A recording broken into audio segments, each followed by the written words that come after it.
Hi, this is my presentation for the NABSS conference for Reading and Writing and Push, how I use technology to support my special educational needs and English additional language students.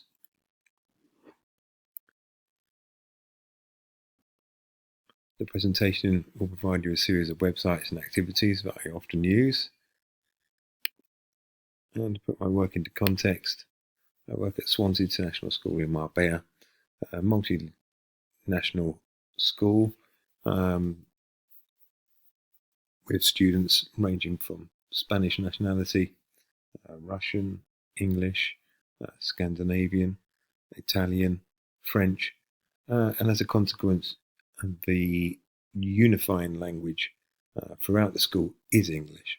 And you will find in the playground and in the corridors students communicating mainly in English. Fundamentals first of my work. This is where the big language and reading and writing push actually takes place, away from technology, in small group work. And it's a special privilege of special educational needs that we do get to work in small groups. And it's in this position where we look to build relationships with students, talking about them as individuals, talking about their backgrounds, their hobbies, their interests, their lives, basically, to get them to buy into us as individuals, and also for us to encourage them to draw out of themselves, to reveal to themselves and to their teachers and to their parents their true abilities, because very often these are learners which have struggled at school and as a consequence have lost confidence and have found progress more difficult. Of course, the beauty of working in small groups as well for language is that it's much easier for students to express their ideas verbally. It's easier for students to listen, and participation is much more intense and incredibly more,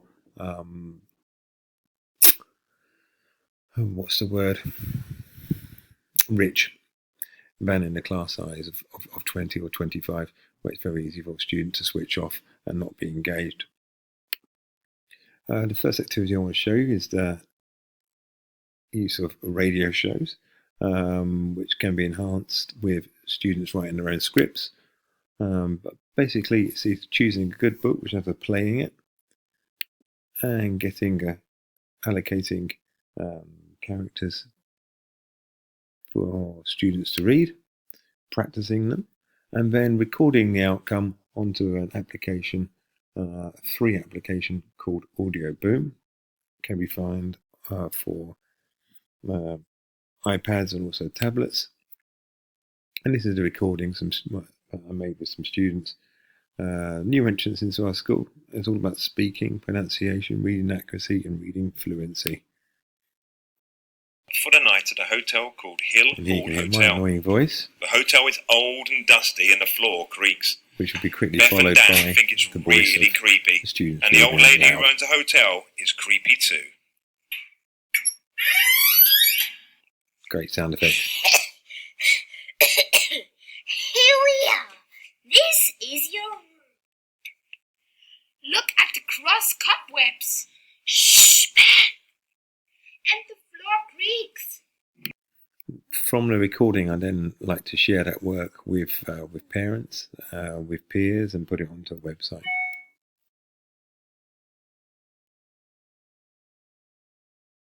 A new activity I've brought into my work this year is the use of voiceovers. It's where I get students to find a selection of appropriate images and use simple film editing applications like iMovies or WeVideo to put together a 1 minute or 2 minute video where they talk over the top of moving images or images that they have chosen for a topic.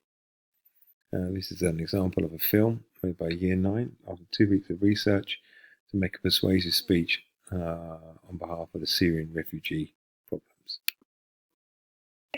UNHCR counted 4,863,684 registered refugees.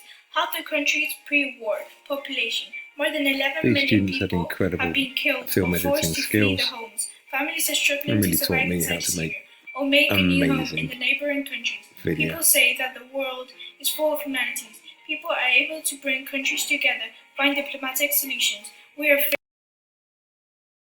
Okay.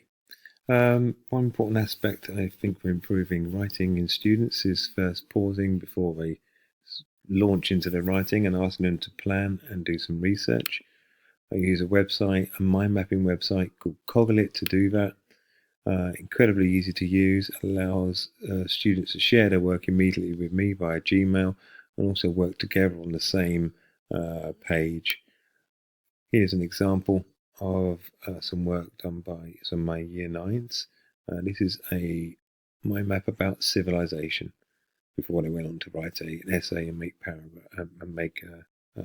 presentation. The page itself is incredibly easy to use, with people being able to add more lines and more information at a touch of a button. They can also drag and drop images into this from Google Images. Brilliant resource. After planning the work, obviously I want to go on to students actually do their writing for extended writing, essays, and even group work. I tend to get students using Google Docs and also Google Slides. Google Docs really does allow quick and easy sharing of work via the students' Gmail accounts. That's teacher to student and student to student, and you get incredible sessions where students work together on the same document and type the same documents together. Sometimes it's easier to use Google Slides if you want to get 20 students in a class writing on the same document as possible, and Google Slides allows you to separate that work out.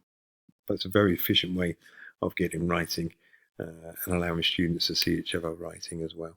Here's an example of a teacher also annotating and giving marking onto a document, making their marking on the student's work much more effective.